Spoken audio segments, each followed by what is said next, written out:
আমি অবশ্যই এই জুলাই আন্দোলনে আমি কখনোই মাস্টার মাইন্ড হিসেবে দেখি না।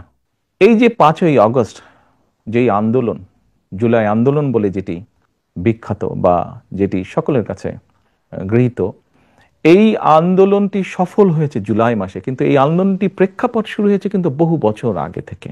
এই আন্দোলনে বাংলাদেশের গণতান্ত্রিক রাজনৈতিক দলগুলোর নেতাকর্মীরা, সেটি বিএনপি হোক বা অন্য রাজনৈতিক দলগুলি হোক, যারা গণতান্ত্রিক রাজনৈতিক দল, প্রত্যেকটি রাজনৈতিক দল বিভিন্নভাবে অবদান রেখেছে, বিভিন্নভাবে তাদের নেতাকর্মীরা নির্যাতিত হয়েছে।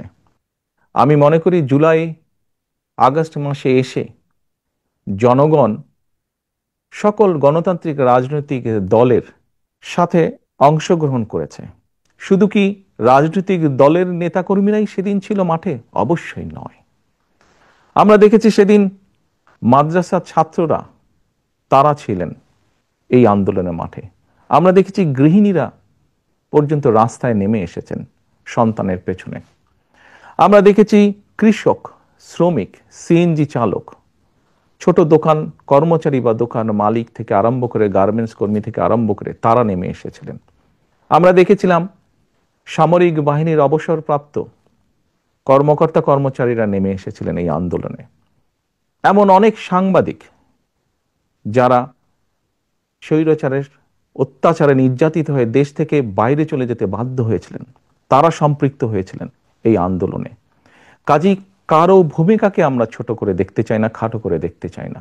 আমি বিশ্বাস করি দৃঢ়ভাবে সমাজের দল মত নির্বিশেষে, শ্রেণী বিন্যাস নির্বিশেষে প্রত্যেকটি মানুষের অবদান আছে। এই আন্দোলন ছিল বাংলাদেশের জনগণের আন্দোলন, যারা গণতন্ত্রে বিশ্বাস করে। এই আন্দোলনের মাস্টার মাইন্ড কোনো দল, কোনো ব্যক্তি নয়। এই আন্দোলনের মাস্টার মাইন্ড বাংলাদেশের গণতান্ত্রিক জনগণ।